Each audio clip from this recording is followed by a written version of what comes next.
QuickBooks Online 2022 bank feeds.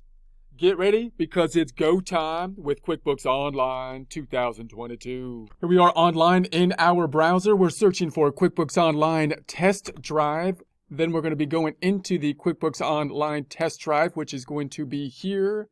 And we'll verify that we are not a robot. Checking off not a robot and continue. Here we are in our sample file, Craig's Design and Landscaping Services. I'm holding control down and scrolling up. We're at the 125%. Also going to be opening up the free 30-day trial that I have set up, which you may not have set up, just so we can get the latest look and feel and at least the business view with the icons on the left-hand side. So now we're going to be thinking about the bank feeds. And I just want to note that we're not going to jump into the bank feeds at the beginning. We will have a whole section that will go into bank feeds after we go through the general accounting problem. So if you really want to jump down to the bank feeds, you can do that. However, I recommend getting an understanding of the general accounting problems without the bank feeds so that you can then get an understanding of how the bank feeds are going to fit into your system. In other words, jumping back over to the Craig's Design and Landscaping, if you connect to the bank, and note also with regards to the advertising for QuickBooks Online in particular, you often get this idea from the name and from the bank feeds and getting the data directly from the bank that you could basically just get the information from the bank and it's just going to flow right through and create your financial statements basically automatically and everything will be automated. But that's not generally the case, at least not when you first start up the bank feeds. And some businesses it'll be easier and things can be a little bit more automated with the creator of the financial statements than other business which might have other needs. So you really got to understand where the bank feeds are going to fit in before you set up the bank feeds, or you might be overwhelmed by setting up the bank feeds. And you really learn that by just learning the general kind of accounting system that's going to be set up and then how the bank feeds are going to fit in. So when you connect to the bank feeds, note what's going to happen is the banking information really only has the increases and decreases to the checking account, and it might have memos if it's electronic transfers, which could contain things like customer information and vendor information, and it might have check numbers if you're using checks for your payments. Notice that's a very limited amount of information. You could do a lot with that, but the system can't just take that into QuickBooks and then automatically create the income statement and the balance sheet without help from you. So what it first does, and this will be more important when you first do this for the first few months, is that it's going to put it into the bank feed, what I call bank feed limbo here, and it's going to have all these accounts that will list it out, which is basically going to be what you would see on your online banking or on your bank statement, the increases and decreases to the checking account. And you're going to have to add the missing information, which is going to include what account do you want it to go to and the vendor or the customer that would need to be added here before you can add it to the system. In other words, when you first set up the bank feeds, all this information is going to be flowing into QuickBooks, but it will not yet be used to be creating the financial statements, that being the balance sheet and the income statement. Therefore, it's in what I would call the bank feed limbo. It's in your system, but it's not going to the promised land to be used to create the financial statements and or to verify the financial statement data that you have put into the system. It needs some critical information before you can do that, and that's going to include the account that it needs to be going to and the customer and the vendor.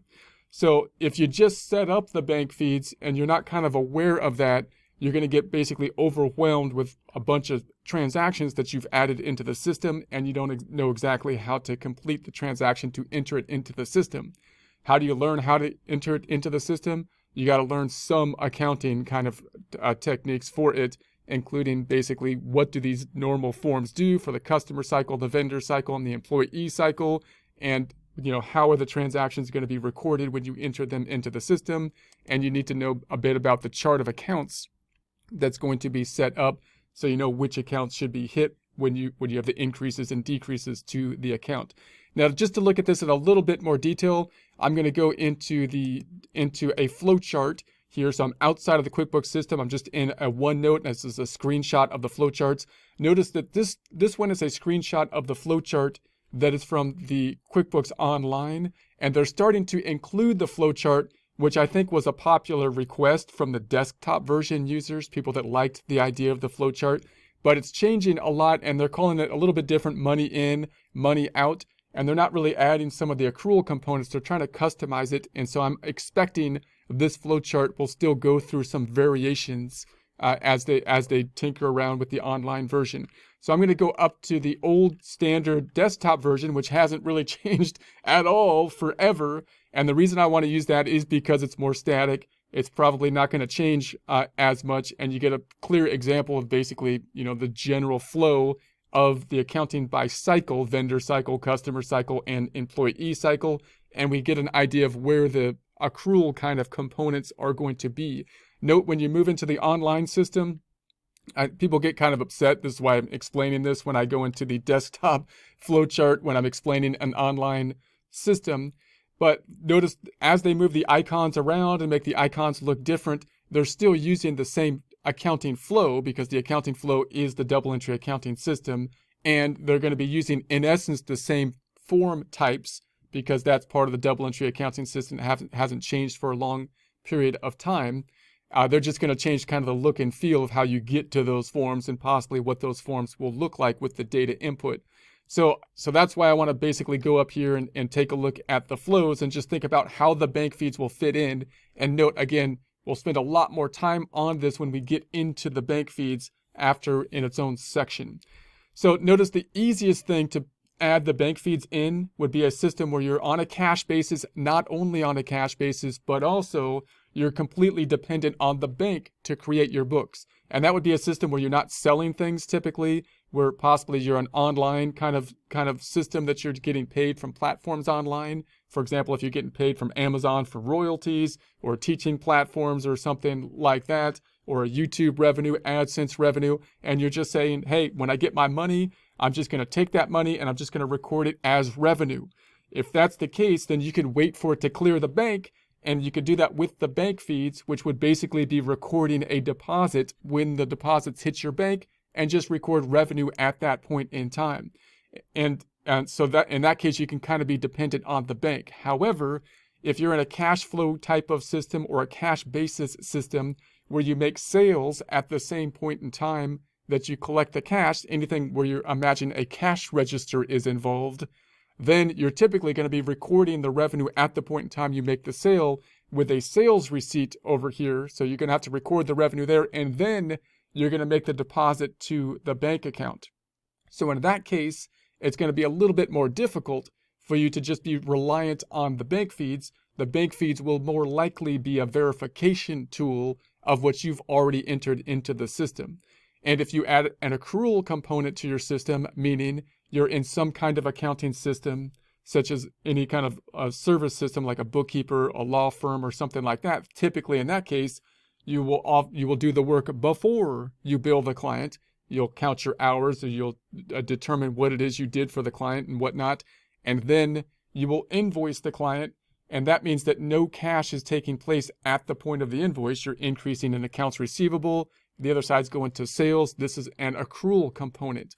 So in that case, you got to think, okay, well, how are the bank feeds going to fit into my invoicing process? Because if I invoice over here, now I've done something on an accrual basis. I cannot just create my books on a cash basis and be dependent on the bank. When the information clears the bank, I'm going to have to tie it to the invoice, or to the received payment, or to the deposit I make manually into the system.